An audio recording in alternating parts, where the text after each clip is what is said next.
Continuando con la historia, finalmente la clase de apoyo había terminado y el chico Ma terminó despidiéndose del prota, afirmándole que se iban a ver al día siguiente y retirándose bastante contento. El prota se despidió del chico, pero aún así se encontraba preocupado. Pensaba que se había involucrado con alguien tan problemático como Ma Yuseong, y probablemente sea por culpa de su propia intervención. Además, tenía que olvidarse del día siguiente, no quería volver a ver a esa persona en toda su vida. Ni siquiera podía utilizarlo ahora, pero había llamado la atención de Ma Yuseong, simplemente no podía entender por qué había llegado directamente hacia él. Y no hubo caso de personajes que se encargaran de utilizarlo además de Flame. En eso el prota se dio cuenta de que había alguien justo delante. El prota se preguntaba si acaso esa no es Hong Billeon, pero ¿qué se encontraba haciendo allí? ¿Acaso estaba esperando a alguien? Aunque bueno, no tenía nada que ver con él, así que simplemente era momento de pasar por delante de inmediato. La chica en ese momento llamó la atención del prota, el cual se encontraba algo confundido por escuchar su nombre repentinamente. La chica le dijo al prota que tenía algo que preguntarle. Este se preguntaba si acaso Con Billeon quería preguntarle algo directamente. En eso le respondió que era lo que ella quería. La chica le preguntó que por qué no había explicado la solución antes. El prota pensaba que no es que no lo haya explicado, era que no podía, pues ¿cómo podía explicar lógicamente un quiz sin sentido? Comenzó a pensar que al parecer ella estaba malinterpretando algo, afirmaba que era que no tenía nada que decir. La chica en ese momento le dijo al prota que lo entendía, pero no quería anunciar su solución en ese tipo de lugares, ¿verdad? El prota se preguntaba qué era lo que estaba pasando. La chica le dijo al prota que entonces ella se encargaría de compensarlo. El prota le preguntó que a qué se refería. La chica le dijo que le compensaría justamente por su ayuda. Así que lo que tenía en la cabeza tenía que explicárselo. El prota se encontraba confundido por lo que estaba pasando. Se preguntaba qué era todo esto. Aún así, un rato después, ambos se encontraban en la biblioteca, donde el prota tenía los problemas en la mesa justo delante de él. El prota, observando las notas, le dijo que no entendía por qué le estaba pagando solamente por entender 3 preguntas de ese test de nivel. La chica le dijo al prota que tenía sus razones, aún así tenía que decírselo. El prota le dijo que estaba bien, para él era por supuesto algo bueno, pero solamente se había equivocado en esas 3 preguntas. ¿Y acaso no le daba vergüenza pedirle ayuda al prota que al parecer había equivocado todas las demás preguntas? La chica le dijo al prota que no, en lo absoluto. Lo único vergonzoso para ella es el hecho de que aún no conoce la solución de esos 3 problemas. Y si podría encontrar la respuesta, estaba dispuesta a hacer cualquier cosa. El prota pensaba que parece un estudiante modelo. Le dijo que aún así, ¿por qué se lo preguntaba a él específicamente? Ya que, tratándose de ella, la cual es una princesa, debería de tener a muchos amigos que sí podrían haberle prestado ayuda. La chica le reveló al prota que sobre ese tema de todos los 1141 vatos, y contaban a la gente que había acertado las 3 preguntas infernales, solamente 3 personas habían, incluyendo al prota. Confundido, el prota le preguntaba qué era lo que estaba diciendo. La chica continuó relatándole que esas preguntas capciosas estaban destinadas a ser irresolvibles, pero Ma Yuseong, Yama y el prota lograron resolverlas, así que ahora estaba en una situación un poco difícil. Confundido, el prota le pidió a la chica que esperara un momento. Le preguntó si acaso eran preguntas trampa, ¿eran para que nadie las pudiese resolver? La chica le dijo al prota que así era, ¿acaso no sabía mientras las estaba resolviendo? Tomando asiento, el prota pensaba que ellos estaban completamente locos. Ahora entendía por qué se encontraba en la clase S. Y además, el hecho de que Yama lo tratara de esa forma. Además, no conocía todos los detalles de la construcción de ese mundo. Ni siquiera sabía que habían preguntas capciosas como esas. Pero al parecer Yama es completamente diferente, porque ella había leído la novela aunque no conoce la historia del juego. Y ella debe de conocer la mayoría de los escenarios de la historia. Como las 3 preguntas trampa, por supuesto. Pero como es un extra que no estaba originalmente, se había metido en todo el medio. Y Yama no tuvo más remedio que reaccionar a la existencia de Baek Yuseol. El prota se maldecía y seguía pensando que así que hubo una razón por la cual ella actuaba de esa manera. La señorita delante del prota le preguntó que por qué se veía de esa forma. El prota respondió que no debía de preocuparse sobre eso. Aún así la observó fijamente. Le dijo que no tenía que olvidar que por ayudarla a resolver ese problema ella le iba a deber un favor. La chica le dijo al prota que por supuesto. Entonces el prota le dijo que iba a pedirle algo bastante simple. Tenía que convertir su bastón en una espada mágica, y los herreros de su reino deberían de poder hacerlo bastante fácil. Sorprendida, la chica le dijo al prota que aún así los mercenarios de bajo nivel son los que usan ese tipo de armas, entonces ¿por qué él, siendo un mago, utilizaría algo así? El prota dijo que encajaba más con su estilo, pensando que no le apetecía demasiado contarle que es un lisiado. Le preguntó a la chica si acaso lo iba a hacer o no. Luego de pensarlo por unos segundos, esta le respondió que lo haría, pues ese tipo de cosas debían de ser fáciles. El prota pensaba que eso era excelente. Entonces era momento de darle respuesta a ese examen. Era momento de pasar con la primera pregunta, la cual iban a resolver rápidamente. El prota le explicó que el método era simplemente un cambio de perspectiva. La señorita Billon le preguntó al prota que a qué se refería, pero este último continuó relatándole que era bastante fácil. Comenzó a pensar que la debilidad de Con Billon es que la magia que utilizaba es estrictamente de libros de texto, y que estaba atrapada en esa rutina constantemente. Pero solamente se da cuenta en el segundo año, después de perder contra Yama de una manera significativa. Ahora no cree que pueda darle ninguna visión importante ahora mismo, pero podía empujarla hacia la dirección correcta, y si ese era el caso, entonces el prota terminó llamando la atención de la chica. Le preguntó si por casualidad sabía lo que era un concurso sin sentido. La chica, confundida, le dijo al prota que había escuchado hablar sobre eso. El prota dijo que le iba a dar un ejemplo, que había entre una rodilla y una rodilla. Billon pensaba en esto por unos segundos, preguntándose acaso era la parte de atrás de la rodilla. El prota le dijo que no, la respuesta es la I, a lo que la chica le preguntó que a qué se refería. El prota le dijo que le había preguntado qué había entre una rodilla y una rodilla, preguntándole si acaso lo recordaba. La chica se sentía estafada por lo que le estaba explicando el prota, pero este dijo que no tenía que mirarlo de esa forma. Debía de calmarse y mirar la siguiente pregunta. Tiene fórmulas y técnicas que ella no conoce. Eso significaba que tenía que resolverlo únicamente utilizando su creatividad. ¿Pero acaso será posible memorizar la creatividad? La chica, al escucharlo, le respondió al prota algo nerviosa que eso no se podía hacer. El prota le dijo que, por supuesto, conocía muchos hechizos y técnicas importantes, pero para un mago lo más importante es mirar el mundo más allá de los límites de sus pensamientos. La magia puede crecer incluso con el cambio más pequeño, pero solamente pensaba en las cosas como las veía. Los hechizos no consisten solamente en memorizarlos y lanzarlos. Puede que sea mejor que él en el pensamiento analítico y en el juicio, pero carecía de la cualidad más importante para un mago, la cual es la creatividad. La chica escuchaba con atención todo lo que le decía el prota. Pero notando los ligeros cambios en la chica, pensaba que la mirada en su cara era demasiado seria. Le dijo a la chica que entonces si había entendido lo que había dicho, aunque sonara un poco complicado. La chica le dijo al prota que por supuesto que había entendido. El chico pensaba que eso era fascinante, no tenía ni idea de lo que estaba hablando. Aún así, el prota le dijo que se alegraba de que haya entendido lo que estaba explicando, y ahora era momento de empezar de inmediato. Le preguntó qué le había dicho un hombre a su caballo mientras lo acostaba. La chica comenzaba a pensar en la pregunta, pero no terminó consiguiendo ningún tipo de respuesta. El prota le dio la respuesta inmediatamente. Es hora de dormir en el prado. Luego preguntó que por qué las camas no trabajan duro. La chica una vez más respondió que no sabía. El prota le dijo que era porque siempre estaban acostadas en el trabajo. ¿Qué pasa cuando piedra, papel y tijera entran en una carrera? La chica, una vez más, no había conseguido la respuesta. El prota dijo que la piedra empezaba a rodar, pero el papel y las tijeras eran de papelería, preguntándole si acaso lo entendía, porque no se movían y son inmóviles. En eso, el prota se dio cuenta de la expresión en el rostro de la chica. Estaba realmente frustrada por todo lo que estaba pasando. El chico pensaba que explotaría en cualquier momento.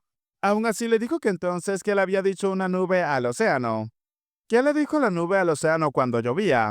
La chica comenzaba a pensar en esa pregunta. El prota solamente esperaba que por favor llegara una respuesta clara. La chica respondió que al parecer se estaba poniendo un poco emocional. Al escucharlo, el prota no se lo podía creer. Le dijo que tenía toda la razón, causando que la chica se emocionara de verdad.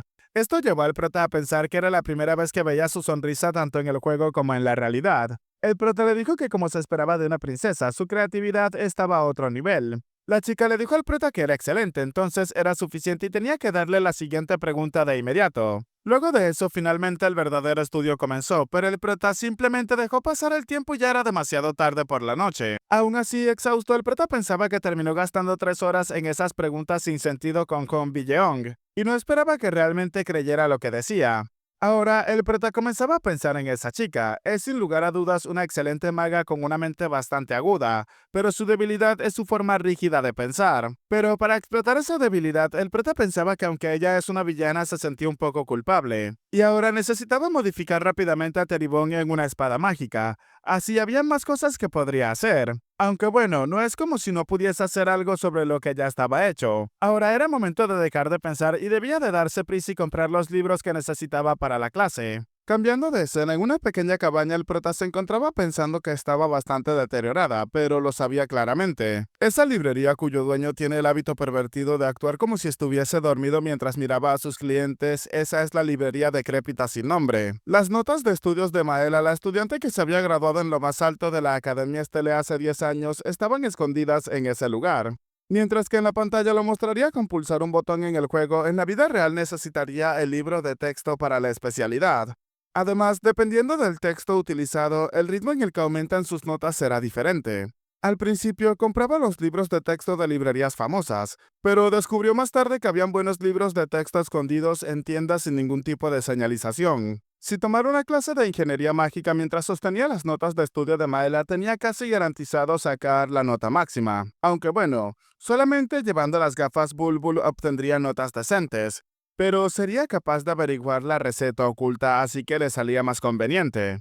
En ese sitio el prota terminó encontrándose con un libro que llamó su atención. En el momento en el que lo iba a tocar terminó tropezando con otra persona. En eso el prota pudo notar de quién se trataba. La señorita Iselle estaba justo a su lado. La chica le preguntaba al prota si acaso sabía quién era ella, a lo que el prota le dijo que por supuesto, ¿acaso no es bastante famosa?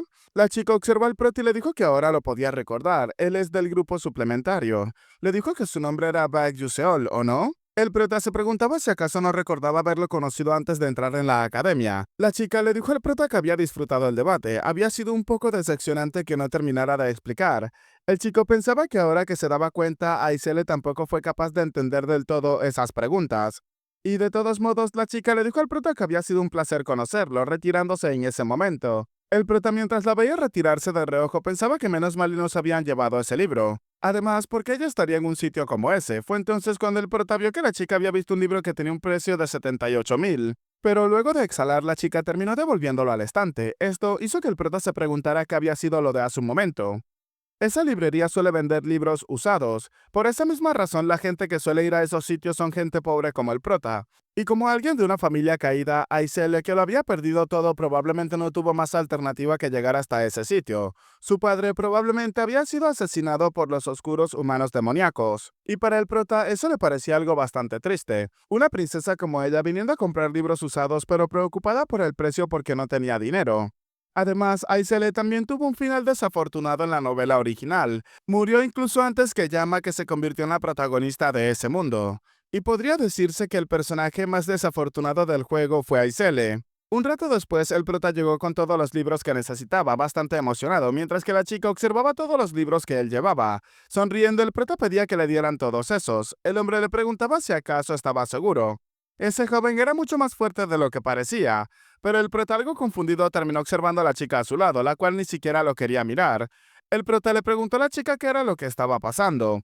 Esta última le dijo que acababa de parecer quería decir parecía que había elegido algunos temas interesantes. El prota se preguntaba si acaso estaba a punto de insultarlo. El prota le preguntó a qué se refería con interesante. La chica dijo que de todos ellos porque estaba siquiera leyendo temas como teoría de sellado avanzada, ya que la teoría de sellado es una antigua magia que trata del uso de la magia a través de un objeto. Así que en la actualidad, donde la alquimia y la ingeniería mágica ya están tan avanzadas, es una habilidad que rara vez se usa. El prota le dijo que sobre eso, aunque fuese cierto, es una materia que no tenía mucho uso. La chica le dijo que entonces él también lo sabe, pero el prota le dijo que por eso era que él la estaba cursando, a lo que la chica le preguntó al prota que a qué se refería. El prota le dijo que todos pensaban al igual que ella, y por esa misma razón es más fácil sacar mejores notas en esa clase. De todos modos, él se iba a retirar primero, dejando a la chica bastante confundida. El prota pensaba que así como Aisele había dicho no había muchos dispuestos a tomar la clase sobre teoría del sellado, pero por esa razón podía dedicarle menos tiempo y aún así lograr una buena nota en comparación con otras clases. Y con eso no tendría ningún problema en ese semestre. Aisele por su parte observaba al prota y notaba que algo raro estaba pasando con ese chico, aunque no sabía el qué. Cambiando de escena, al siguiente día la chica se encontraba caminando directamente a clase, pensando que era la primera clase y es sobre la nihilidad. Y pensaba que aún así esa asignatura es fácil de sacar buenas notas, así que no debería de estar mal. Pero en ese momento terminó encontrándose a muchas personas en el aula. Algunos hablaban entre ellos con respecto al tema de que esa clase debería de estar más vacía. Al parecer la voz se había regado y muchas personas habían llegado a tomar las clases. Aisele pensaba que no podía evitar, tendría que dar lo mejor de ella en esa clase otra vez. Finalmente, la clase había terminado. Muchos comenzaron a retirarse en ese momento, y mientras hablaban entre ellos, la chica no podía salir de sus pensamientos. Estaba bastante preocupada, ya que si había tanta gente, entonces toda la clase comenzaría a volverse bastante complicado, y sería difícil conseguir una buena beca a ese ritmo. Además, el estómago de la chica no dejaba de rugir, cosa que la avergonzó un poco. Aún así, pensaba que debería de ir a comer algo primero. Aunque bueno, eso era algo que también tenía que gestionar, ya que tan solo tenía 60 tickets de comida para ese semestre. Y quizás debería de comprar pan para comer ese día, pero en ese momento algo terminó llamando su atención. Aquella persona se encontraba en ese salón. ¿Acaso no era Baek Yuseol el que se encontraba tomando esa clase? La chica se preguntaba qué era lo que estaba haciendo allí. Notó inmediatamente que se trataba de una clase y además había poca gente en el aula. Todos los estudiantes allí son personas con notas dudosas también. Y esa conferencia podría estar en peligro de ser cancelada en cualquier momento. La chica se dio cuenta en ese momento que eso era. Si se apuntaba a esa clase podría subir sus notas sin dedicarle mucho tiempo. Y si aprovechaba el tiempo ahorrado para estudiar otras asignaturas podría ganar mucho más dinero para la beca. La chica rápidamente se mentalizó y supo inmediatamente, Baek Yuseol, ¿acaso él ya sabía que esa materia era fácil de calificar? Había planificado todas sus clases de forma en la que le haga la vida mucho más fácil y si ese era el caso entonces tenía que acercarse lo más pronto posible. La chica pensaba que no, de ninguna manera podría hacer eso, y seguramente era una mera coincidencia. Tiempo después, el profesor dijo que seguramente todos conocían el origen de la magia. Pero con el mago fundador, el mago de blanco esparció la magia por todo el mundo, y los humanos y otras especies aprendieron a manejar la magia. Este es el profesor de estudios de la luna divina, Laidin. El hombre continuó explicando que había enseñado a los elfos magia de clase naturaleza, a los enanos magia de tipo materia y a los humanos magia elemental. Después viajó a los cielos y así continuó la clase hasta que el prota comenzaba a pensar que cómo iba a aguantar todo eso durante 3 años. Además, volver al colegio a esa edad era realmente tortuoso. Podría haberse saltado todo eso con pulsar solamente un botón en el juego, pero en eso algo llamó la atención del prota. El chico pensaba que en realidad esa conferencia era bastante importante. Esa conferencia podría darle pistas sobre cuál es el verdadero final. Aunque bueno, esa era solamente su propia suposición. Aún así, el prota se dio cuenta por el otro lado de que había alguien cerca. Aisele siempre había estado en esa clase para empezar. Y no recordaba ningún personaje principal que tomara esa clase, aunque bueno, eso no era asunto suyo. El profesor continuó explicando que la curiosidad de los humanos no acabó con la magia elemental. Los magos humanos viajaron por todo el mundo y empezaron a robar la magia de otras especies, pero incluso entonces no estaban satisfechos. Y tampoco pudieron aprender más magia que esa, ya que el mago fundador había dejado atrás 12 lunas divinas que habían desaparecido. El profesor preguntó si acaso alguno de ellos sabía sobre las 12 lunas divinas. Aise le respondió que se sabe que las 12 lunas divinas son guardianes que protegen el equilibrio de poder en el continente, y se dice que estaban dispersas por todo el continente cumpliendo sus deberes hasta hace 1000 años. El profesor dijo que así era, tenían sus propios poderes especiales que utilizaban para proteger el continente. Por ejemplo, la luna divina que simbolizaba el verano, la sexta luna del verano rojo, blandía una llama roja, y se dice que esas llamas nunca se extinguieron. Y si entraban en el mar profundo de Alamanca, todavía podrían ver esas llamas rojas. Así que si alguno de ellos tenía curiosidad, podría ir a echar un vistazo. El prota pensaba que si acaso se supone que eso es una broma. Además, el prota pensaba que si un ser vivo entraba en el dominio del rey de los mares, Alamanca moriría enseguida. El profesor continuó explicando que esa es la costa de Levián. Un gran remolino que había aparecido en medio del océano había sido congelada por la 12ª luna del invierno azul. Cada una de las lunas divinas tiene poderes individuales, pero se dice que ocurriría un milagro si se reunían todas. Un estudiante preguntaba que cuál era ese milagro. El profesor le dijo que sobre ese tema nadie lo sabe. El profesor continuó explicando que se han dormido hace 1000 años. El prota pensaba que tenía toda la razón. Al menos había conocido alguna de las lunas divinas jugando al juego, pero solamente conocía 5 de ellas a través de eventos de tiempo limitado. Y eso fue posible porque había reunido información de otros jugadores en la comunidad, y no hubo otros jugadores que consiguieran conocer más lunas que el prota. Y si la suposición que tiene el prota es correcta, entonces esas 12 lunas divinas probablemente tienen algo que ver con el verdadero final. Y si nadie ha logrado alcanzar el final en los últimos 10 años, el prota pensaba que solamente había logrado conocer a 5 de ellos, después de arriesgar su vida varias veces. Pero ahora no tenía más alternativas si quería presenciar el verdadero final. Tendría que hacerlo todo de nuevo entonces. En eso cambiamos de clase y nos encontramos en una clase de práctica de magia. La profesora explicaba que la fuerza no es todo lo que hay. Y no importa lo fuerte que sea su ataque, si no puede golpear al enemigo, entonces es completamente inútil. Clase de fuego con la profesora Hongyiel. Todos los estudiantes comenzaron a practicar su magia, pero en ese momento un ataque terminó llamando la atención de la profesora. Un ataque a gran escala que generó una gran explosión, pero aún así esto dejó bastante sorprendida a la profesora, ya que el ataque había sido tan impreciso que ni siquiera había alcanzado al maniquí. Por supuesto, la profesora fue directamente hacia esa persona. Le dijo a la señorita Conbillón que era realmente terrible, la cual al escuchar ese comentario no pudo evitar sentirse frustrada. Bueno chicos, hasta acá el capítulo de hoy, espero que les haya gustado. Recuerden que 10 comentarios aleatorios los estaré saludando para el próximo video. Si les ha gustado, dejen su manito arriba, comenten y compartan para llegar a muchas más personas y hacer crecer aún más esta comunidad. Soy Peguito y espero gocen de un excelente día, tarde, noche, de una muy buena salud, que quieran y cuiden mucho a sus familiares y nos vemos en el próximo video. Chao, chao.